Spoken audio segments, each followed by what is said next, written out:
Yisro, Parshas Matan Torah, and also we're the Shabbos following the Yom Tov of Tu B'Shvat, the Chag HaIlanot, the holiday of the trees, and it's also we're getting ready closer to the Yortzeit of the Rebbitzin, which is the 22nd of Shvat. So Thursday is Chai, Friday is so Shabbos is going to be Chof.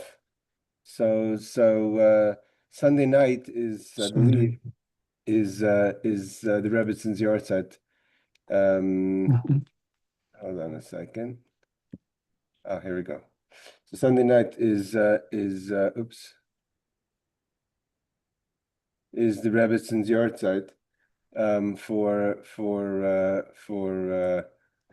how many years it's been? It's been since Tavshim Ches. So L'chaim Baruch Atah Adonai L'chaim.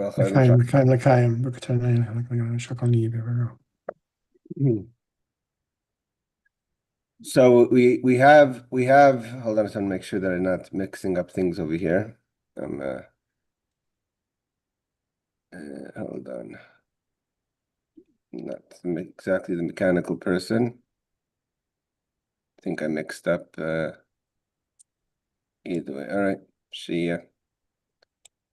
There we go.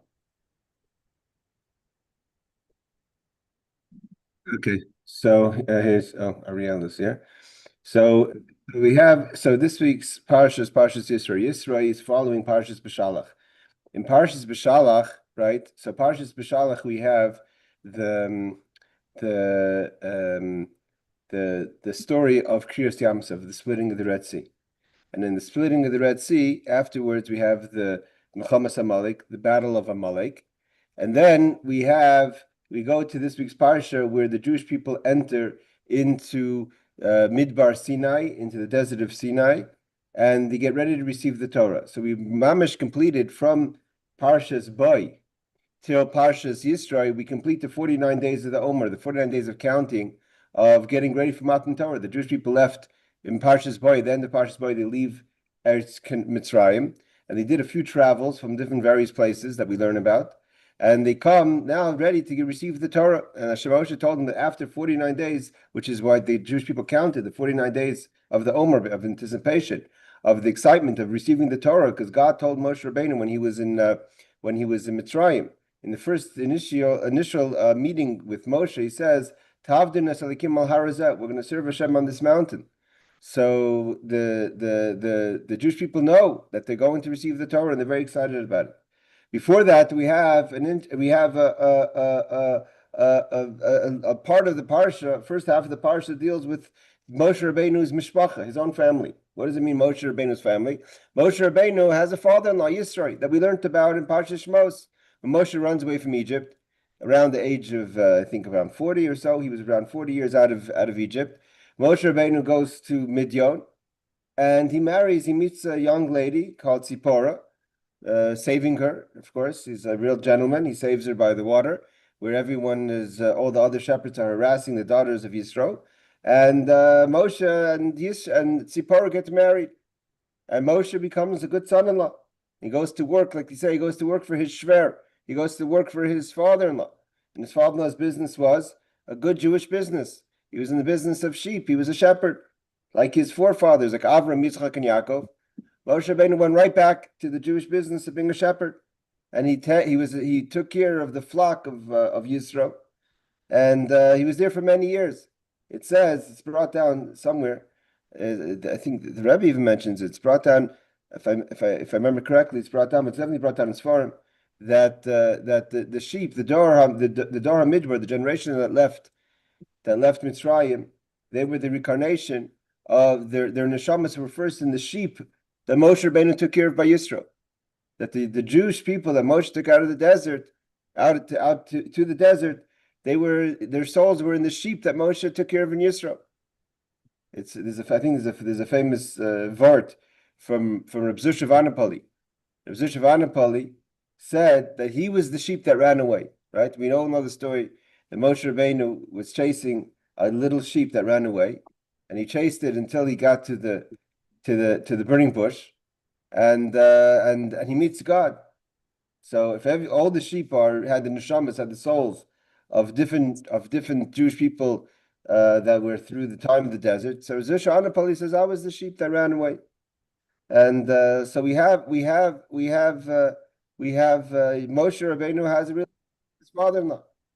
And afterwards, Moshe made a deal with his father-in-law when he was before he married Tzipporah. Yisro said, listen, if you want to marry my daughter and you want to go into the family business, you want to take care of my sheep, then we have a deal. And the deal has to be is you can't leave without permission. And Ramish, a proper relationship between a father-in-law and son-in-law. You have to stick around. That's the deal. The nadin is you have to stick around. You have to stay put in Midyan. So when Moshe Rabbeinu goes to meet Hashem on the mountain, and God says, you have to go to Egypt and let my people go, and you have to be the Redeemer, Moshe had to ask permission from Yisro. So he asked Yisro permission, and Yisro says, go. So, but on the way, it's brought down that we all know that Moshe Rabbeinu took his two sons, and his wife with him to Egypt. He was traveling, right? We read in Parsha Shmos, Moshe Rabbeinu was traveling with Tzipporah, and the snake comes and swallows Moshe because he didn't give a circumcision to his son Eliezer. So the question is, what happened? Where did they go? Because this week's Parsha we learn that Moshe Rabbeinu is told that his father-in-law and his wife and his children, his two sons, are coming to see him. What happened? They were supposed to go with Moshe when Moshe went to Mitzrayim. So Rashi quotes that Moshe is coming to Mitzrayim, and like Hashem tells Moshe, his brother Aaron goes to meet him, and Aaron says, who are these people? Right? He sees Moshe traveling with a nice lady and two children. He says, who are these people? So Moshe proudly introduces his wife and his children to his brother, right? This is your brother-in-law Aaron, and this is your uncle Aaron, Moshe's two sons. Aaron says, what are you doing? Why are you bringing the boys here? Why are you bringing your wife here? We're trying to get everyone out. Why are you adding people? Send them back home. We'll call for them later. So Moshe sends Tzipporah and his daughter and his sons home. And after he comes now, he goes to the desert. Yisro says he wants to come see his Eidim. He wants to come see Moshe. So he comes and he says to Moshe, come to see me, come to see your wife, come to see your children. But Moshe goes out and he greets Yisro with tremendous respect. And Yisro was not just anybody. Yisro was a person the Gemara in Sanhedrin teaches us. Yisro was one of the Gedolei Hador. He was one of the great people of the generation. That when Paro sat down to scheme out the plan of turning the Jews, the Bnei Yisrael, into slaves, you have to understand, we read the story, and this has happened in our history over and over and over again. How things happen. At the moment when the things are happening, we don't realize how things happen. But when you look back and you say, how did things happen? How did Hitler turn Germany into such an anti-Semitic country with all these laws against the Jews? The Jews lived in Germany for 1,000 years plus. How does Spain kick out all these Jews that were part of Spanish society for hundreds and hundreds, thousands of years? How did these things happen? When things are happening around us, we don't realize, we don't ask questions. It's just like we think that's what it is. But how does it happen? It's not so simple for things to evolve. Right now, we're in very, very telling times in our history. There's a lot of things going on right now as we speak, as we're sitting here now for bringing, and we just don't understand. These are things that happen. It's not just so simple. There's meetings, there's pisgaot, there's gatherings, there's going to Amman, going to Turkey, and deciding a few things that could affect Jewish people's lives. The security of Eretz Yisrael, the security of Am Yisrael. So Pari also. Pari had Yosef. Yosef was the great Joseph. He saved Egypt. The people knew who Yosef was. They had a tradition. Yosef saved Egypt. Everyone knew Yosef had interpreted the dreams. He planned for the survival of Egypt, that because of that, the world survived the famine. And people knew about Yaakov Avinu. Yaakov came to Mitzrayim. And these were the children of Yitzchak and Avram. These were great people. Paro knew who Avram and Yitzchak were. Paro met Avram. Not maybe this Paro, but there was the Paro before. So how do you all of a sudden turn a nation into slaves? Not just slaves, into mamish belittling to the laughing stock of Egypt, These were people that were part of society of Egypt. They were part of the army, part. So it says the Gemara tells us that Paro sat down and he had a meeting, like always, all these meetings, right? He had a meeting. And who was at the meeting? The meeting was Paro, Bilam, Job, and Yisro. The four top diplomats of the time sat down and had a meeting. Paro called a meeting. He called a convention of the great leaders of the time to advise him how he's supposed to deal with the Jews. So Yisro ran away, Job stayed quiet, and Bilam says, turn them into slaves. The Gemara tells us. Job, who stayed quiet, was punished with Yisurim. Yisro, who ran away, was blessed that his children, Yisro became a convert, and his children became converts, obviously, and they sat in the Lishka, they sat in the Sanhedrin. They became part of the high society of Eretz Yisrael. They sat in the Sanhedrin. The Gemara tells us, the Rambam teaches us what it means to sit in the Sanhedrin. You can't just be anyone who sits in the Sanhedrin. You have to have yichus. So it says that the Yisro, in the Mishpach of Yisro, sat in Lishkas HaGazes. And Bilam, we know what happens to Bilam. Bilam stays an enemy of the Jewish people. And it's the Gemara tells us, and who is Bilam? Bilam was Mishpacha also. These are all people familiar to us, right? But Bilam was either Lavan or Lavan's son. He was family. These were his children. The Gemara tells us that Bilam was Lavan, or Bilam was Lavan's son. His family also, the scheming to hurt the Jewish people. Nothing's changed. So when Yisro, he's a great person, he comes to see Moshe and the Jewish people in the desert, and he says, now I know that God is greater than all gods. Yisro was familiar with everything. Yisro was an educated, worldly person. That says, the Rashi teaches us, Yisro served every single avodah zarah, every idol, every way. What does it mean, every idol? What does it mean that he served every idol? He didn't just go into the idol shop and say, what's new? What's the new idol of the day? What we have? Any new idols? Any new statues that I could bow down to? Yisro is a person that was familiar with all different types of ways of thinking, right? What is avodah zarah? Avodah zarah is, by definition, avodah zarah is serving self. The avodah zarah is a reflection of yourself. You have your own interests, and you're trying to figure out a way that to magnify what you want into something godly. It's what you want. It's something that serves you. Yisro was very familiar with all different types of selfishness and self-interest and self-awareness, and mamish. How can I benefit myself with serving this way? What's another way to further my own interest? And it says, "Ati daiti." Now I know there's no thing else like serving Hashem. And the difference between any avodah zarah and serving Hashem is the bittul. Serving avodah zarah is about you. Serving Hashem is about God. And he said, he understands. Now I know what it means to have a life that's not about you, to have a life about a higher purpose, about serving Hashem, about dir b'tachtonim. So much so that it's brought down, the Rebbe quotes it many times in his talks, that the Matan Torah couldn't happen. The giving of Torah couldn't happen until Moshe Rabbeinu, until Yisro says, until Yisro, the idol worshiper, the one who is familiar with everything, recognizes Hashem. Until that point, the Matan Torah couldn't happen, because Matan Torah is all about, the giving of the Torah is all about bringing godliness down to the world. And in order to do that, it had to come from even the lowest places that realized, someone who served every idol to realize that there's a higher purpose, there's an avoda. And Yisro comes, and we learn a lot of few things about Yisro. Yisro is the quintessential father-in-law.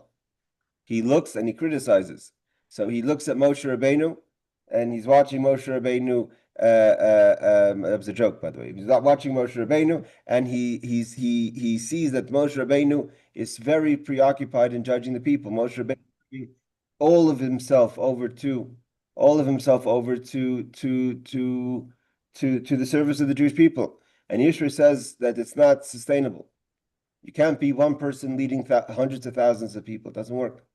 So Yisro goes and he advises Moshe to set up a judicial system where there's minor courts and larger courts and larger courts until the greatest of questions that can't be decided by those who you choose, Moshe. Va'ata, Moshe should choose. Find the best people that are qualified to be the judges of the Jewish people. And Yisro is again a person of the world. He was not naive at all. He knew exactly all the weaknesses and strengths of people, even people in position of authority. Yisro was seen it all. He was a seasoned diplomat, like I said. He sat with Paro. He knew exactly what he was looking at. Hello, Dr. Susan. He knew exactly what he was dealing with. And he tells Moshe to find exactly the kind of character of a person that you could trust to be a judge. It's not enough to know the law. You have to be a kind person. You have to be a person who's not a jealous person. You have to be a person who's doesn't have an interest in money. You have to have a person that is going to all the different qualifications that Yisro gave to Moshe to show these are the people that are qualified to be the judges of the Jewish people. It says Moshe Rabbeinu found people that had almost all the qualities, not all the qualities. And Moshe and Yisro is also, he says to Moshe, I think it's a good idea, and I would suggest you run it by God. I have a feeling God's going to agree with me. And Hashem does agree with Yisro. Moshe sets up the judicial system. The Rebbe says an amazing thing, that why does Yisro have to tell Moshe something that seems obvious? I mean, anyone knows that you can't judge 600,000 Jews, never mind 600,000 people. I mean, how do you want people to one person to judge all the Jewish people? It's not possible, right? Everyone knows you need a court system. You have so many cases and so many issues. How could Moshe Rabbeinu expect to sit a whole day? And he says, Rashi says he didn't sit a whole day. He sat a few hours a day. The Torah considers that he sat a whole day because he judged the Jewish people. So how is he ever going to get anything done? So the Rebbe teaches that's an amazing thing, that the Jewish people, whenever they came to Moshe, they were overwhelmed with Moshe's greatness. Their petty fights didn't happen. We have a lot of pettiness about us. We come in, we get, we don't get a shlishi, we don't get a shishi, we don't get mafter. We have a yard site. We want to be able to make the kiddush, right? There's a lot of things that get people worked up. That's been going on for years, for hundreds and thousands of years. That people have issues. In shul, the window should be open, the window should be closed. How high does the heat have to be? Too many lights, too little lights, too little. What should we serve at the kiddush? Right? All some kind of issues that are petty things. When the Jewish people came to Moshe Rabbeinu, they stopped being petty. Moshe elevated the people. Asher Noichi Bekir by Moshe brought purpose. He said, well, what are we talking about over here? The Rebbe once said in a Sikha, the Rebbe first became Rebbe, I believe, whereas before he became Rebbe, the Rebbe said in Sikha, he said that someone came to the Rebbe, the Rebbe said himself in a Fabrengen, so I could repeat it, that someone came and spoke to him in an hour about his car, describing the Rebbe his car. He bought a car. He's very excited, he bought a car. And he's telling the Rebbe this about his car and that about his car, and the seats in his car and the electric, maybe they just invented then the electric, the electric locks, the locks go up and locks go down. Remember the old locks, the little metal pieces that go up and down. He sat for a half hour or an hour describing the Rebbe about his car. The Rebbe says, I mean, how could you take up someone's time for an hour to discuss a car? Right? So here we have, these are small things. Moshe Rabbeinu elevated the people to find importance, to find what it means to spend your time, to be atzlach b'zman. So when they came in front of Moshe, there wasn't that many issues. Only the real important issues were people really brought to Moshe because they didn't feel comfortable talking about should we serve lakshan kugel or kugel at the kiddush, right? So you didn't feel comfortable talking about are we going with Coke or Pepsi? So these are not issues that people spoke about to Moshe Rabbeinu. But Yisro said that's only when they stand in front of Moshe. When the Jewish people go back to their homes, then they start fighting about petty things again. So Yisro says, I see that you elevate the people to higher purpose, to be focused, but people don't stay focused. People get petty. That's just the way things are. And in order to deal with the people on their level, not how Moshe elevates them, so you have to have a court system. And Hashem agrees with Yisro. It says that Yisro, his contributions to Torah mitzvahs, and here's a person who, when he says he goes back and he becomes the first shliach. Where do we find the first shliach in Torah? Is Yisro. I mean, Avram Avinu does work with Sarah. They make the converts on Kanfei Shechina, but they were the moving the moving institution, right? Avram was first in Ur Kasdim and Haran, and then he makes his way to Eretz Canaan and Mitzrayim. Avram and Sarah were a moving institution, but that he sent someone from the institution out on shlichus. Yisro, I think, is the first one. Rashi says, why does Moshe send Yisro? It says the Parsha he actually uses the word shlichus. It says after Yisro gives a lot of advice, and Moshe is very thankful for his advice. It says, "Vayishalach Moshe chaysnei vayelech el artzei." Moshe sent his father-in-law to his land. Seemingly, it seems a bit rude. I mean, to read it just in the actual text, it seems like Moshe Rabbeinu was like, thank you for your advice, but maybe better go home. If Yisro would stick around, he would give more advice. So Rashi says, no, that's not pshat. Rashi says, "Vayelech el artzei ligayer b'nei mishpachta." Moshe sends Yisro to go and bring the rest of his family to Yiddishkeit, to break the rest of his family, the rest of the people of his influence to become Jews. So Yisro is the shliach of his father, of his son-in-law. He becomes the shliach he was the head shliach to Minyan. And he goes and eventually, like we learn in Sanhedrin, his family become part of we learn in Shoftim, and we learn in other parts of Nach, we learn about the family of Yisro. They kind of stayed with their own identity, but they lived over there. I believe the family of Yisro, I believe, lived in next to Jericho. It says Ir Atmarim. It brings down either in Malachim or it's in Shoftim about Bnei Chayv of the sons of Yisro that lived in Ir Atmarim, in the city of palm trees. I was once doing a mifsayim I do sometimes. Now sometimes it's a little harder with the time in the winter, but I like to stand maybe a half hour, 20 minutes, even 10 minutes, even 5 minutes by the booth of tefillin in the shuk Machane Yehuda. You could get sometimes, if you work hard. I'm, not the best tefillin wrapper, but if you're a good tefillin wrapper and a good person to people, you can bring in, 20, 30 tefillin just on a Friday. There's so many people that walk by that are strolling. It's a good time. They're walking calmly with their family. So I was standing there once, and I see a person. I wasn't sure what his origin was. I asked him if he would like to put on tefillin. So he says, "I'm not a Jew. I'm a Druze." I said, "Oh." I said, "Okay." So he says, and I wanted you to know. He goes, the Druzim, because we are the believers in Yisro. The Druze religion. The Druze are a kind of a people that live in the Golan Heights and also in the parts of Syria, the parts of the north of Israel, that are very strong citizens of Eretz Yisrael. They fight in the army. They're very loyal to their country, and it's an honor that they're part of the Jewish people here in Eretz Yisrael, part of society here in Eretz Yisrael, and so he told me that we are the believers. We follow Yisro. So I don't know what that means. I don't know how far they trace their origin to Yisro, but their belief is in Yisro. So he says, you guys believe in Moshe. We believe we stuck with the father-in-law. But either way, Yisro ends up becomes a giant of a person, and he's felt. His influence is felt till today, because the judicial system we have is based on what Yisro introduced to Moshe. And not only that, like we said before, that the Torah couldn't be given until Yisro says, "Ati daiti ki gadol avayim mikol elikim." The rest of the parsha, we all know what is the rest of the parsha. The rest of the parsha is about Mountain Torah, the Jewish people receiving the Torah. Receiving the Torah was the height of everything. We spoke about this many times, that really we're introduced to the idea of the Jewish people getting the Torah.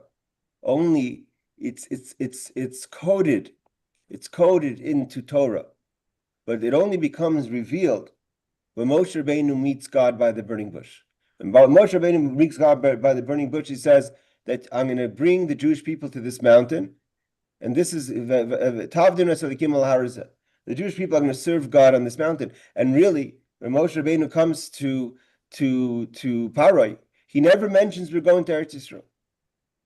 On the contrary, he says we're going for 3 days to receive the Torah, to serve God. He never mentions to Paroi that we're going to Eretz Yisro. The Eretz Yisrael part is withheld from Paroi. You could ask your local rabbi to give a lecture why Why does Moshe Rabbeinu say that to Paro, and why does he only say 3 days? That's another discussion. But Moshe Rabbeinu tells Paro that we're going to serve God, and that's what God tells Moshe. We're going to serve God. So when God reveals openly that the idea is to receive the Torah, it starts with Moshe Rabbeinu. Before that, we learn about Eretz Yisrael.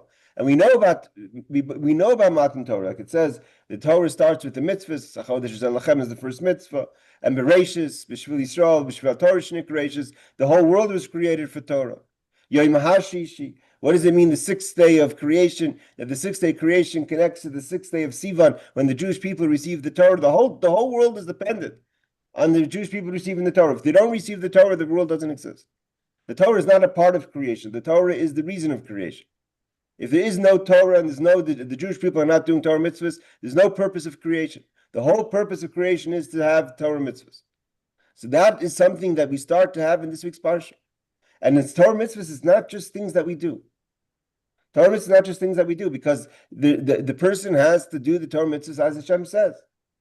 And not only that, a Gentile who does the Torah mitzvahs, it doesn't bring down what a Torah mitzvahs has to do. Gentiles have their things they have to do. The 7 mitzvahs of Noach.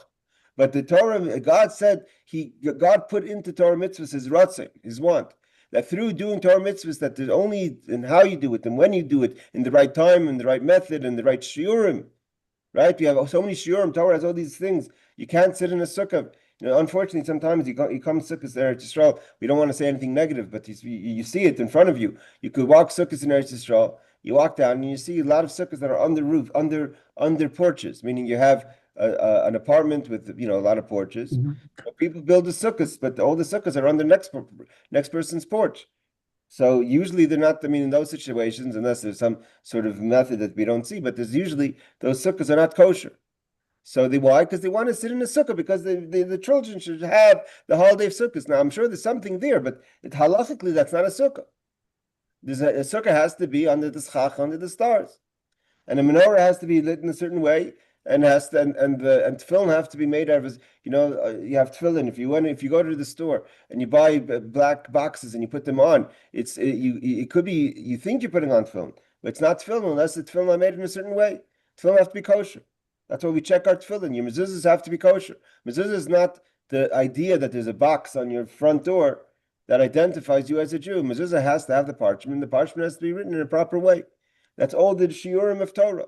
And then only then does it have the effect of tefillin. And only then are you doing the mitzvah of mezuzah. The Torah comes in, and in the Torah mitzvahs is coded in all the great desire and pleasure Hashem has in creation, that we're able to bring the great God into this world is through Torah mitzvahs. And that was introduced to the Jewish people in this week's Parsha. The relationship between God and the Jewish people, the relationship between Torah and the Jewish people, the relationship between human mankind and creation is all Matan Torah. The Rambam says, we have to make a quick mention of the Rambam, that this week also, we did a Siyum Rambam on Tu B'Shvat. It's a big deal. But on the day of Rosh Hashanah Le'ilanas, I heard his talk, the Rebbe spoke in 1989. The Rebbe said, today is the first day after Rosh Hashanah. The first day after Rosh Hashanah. Why was the day? It was the 16th of Shvat. So the 16th of Shvat is the day after Rosh Hashanah. Why? Because Tesvav, 15th of Shvat, is Tu B'Shvat of the new fruit. It's a Rosh Hashanah. The Gemara says there's a Rosh Hashanah. It's the new year for the fruit. It's a big day. And on that day, we finished the Rambam for the 45th time for those who study for 3 chapters and those who study 1 chapter. The 16th time, we completed the whole cycle of the Rambam. And it's a big idea. If you haven't tried it yet, now is a good time. Today in America, we're on the 17th. It's only the 2nd day. You quickly go on Chabad.org. The first 2 days are easy. Tradition of Torah, the Masorah of Torah. But it's a huge thing. The Rebbe says the schus a person has to learn Rambam. The Rambam writes, it's called a Torah Kula. The Rambam writes that all you have to study is Chumash and my publication, and you study called the Torah Kula. So it's an idea, a person should study the whole Torah. And in the Torah, in the Rambam writes that if a person wants a Gentile, wants to be from the righteous Gentiles that serves Hashem for their man, the way Hashem wants them to serve. So they have to do the 7 Noahide laws in a way that Hashem gave over to Moshe Rabbeinu on Har Sinai. So Har Sinai doesn't just affect the Jewish people, it affects also the Gentiles. That the reason why They do the 7 mitzvahs b'nei Noach, although God gave it to Adam 6 and he gave the 7th to Noach, like Rambam himself says, but it's the way it was explained through Moshe Rabbeinu from Har Sinai. So Har Sinai affects the entire creation. The whole world is dependent on Har Sinai. It's the way the world connects to God. That creation is not just something. Creation has a purpose. And every single creation that Hashem created has a purpose. Not only the human people, the animal kingdom and everything, every rock, every branch, every leaf has a purpose, has hashkacha pratis. Different levels, and there's different levels of hashkacha, but the Baal Shem Tov teaches God is watching every detail. And how does we connect every detailed, revealed way to Hashem is through Matan Torah. So I just want to finish off, Chevra. First of all, this is a good week to take hachlatas. Rosh Hashanah, we know that New Year's is a time for resolutions. Even amongst the nations, people make resolutions on New Year's.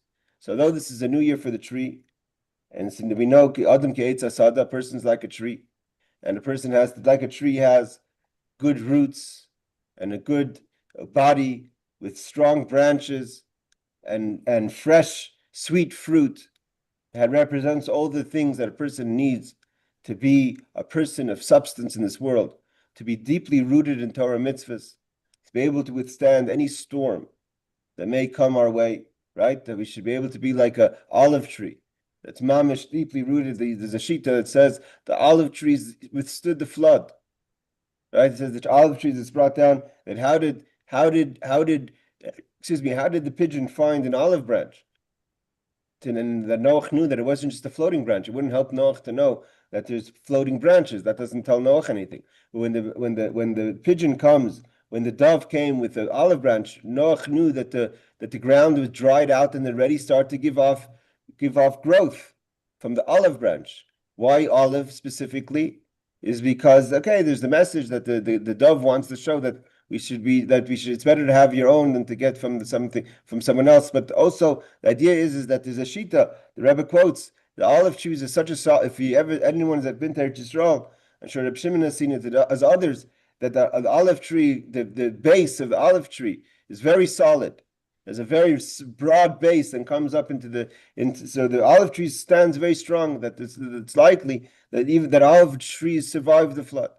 The branches didn't, but the tree did.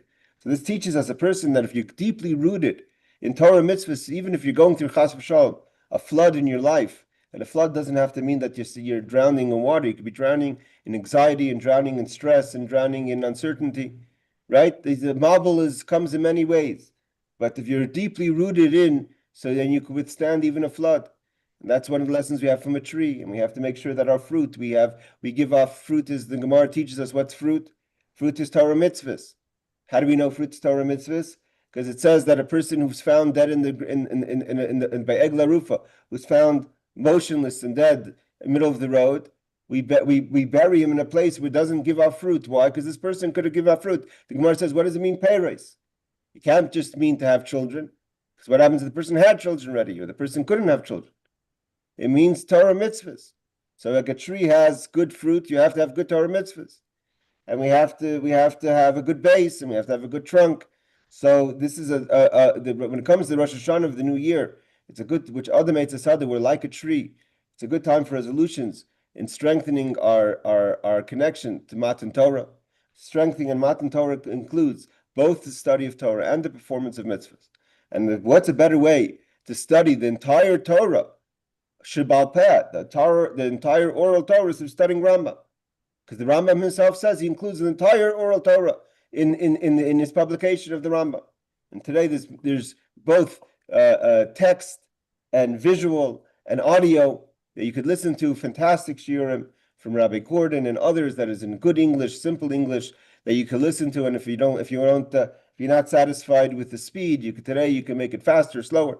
So there's a good, and it takes 20 minutes a day to study one parak of Rambam, especially if you're listening to someone else giving a class. So it's a good time to start the resolution for Torah, connecting Matan Torah to the study of Rambam. It says, "Mi Moshe ad Moshe leikam k'Moshe." Moshe Rabbeinu, who gave the Torah to Moshe ben Maimon, leikam k'Moshe. There was no Moshe in between. So may it be speedily that we have from Moshe to Moshe, from Moshe Rishon to the next Moshe Achrein, which is the Mashiach. We'll be Zoiche to the coming of Mashiach Tzidkenu b'meher b'meinu mamish, through our commitments and our resolutions for Torah and the study of Torah and in the study of and mitzvahs, and l'chaim everyone, l'chaim, and happy New Year for the trees. Good Shabbos. L'chaim. So there's no class 11 o'clock tonight, right? There is. I'm starting one in 25 minutes on the law. Oh, there is. Okay, so another one. Oh, wow. Take care, everyone. That one we have 10 o'clock classes too. Wow. This is only on Wednesdays. Take Oh, care, wow. everyone. Take care, Lada Tov. Okay, it's good to know.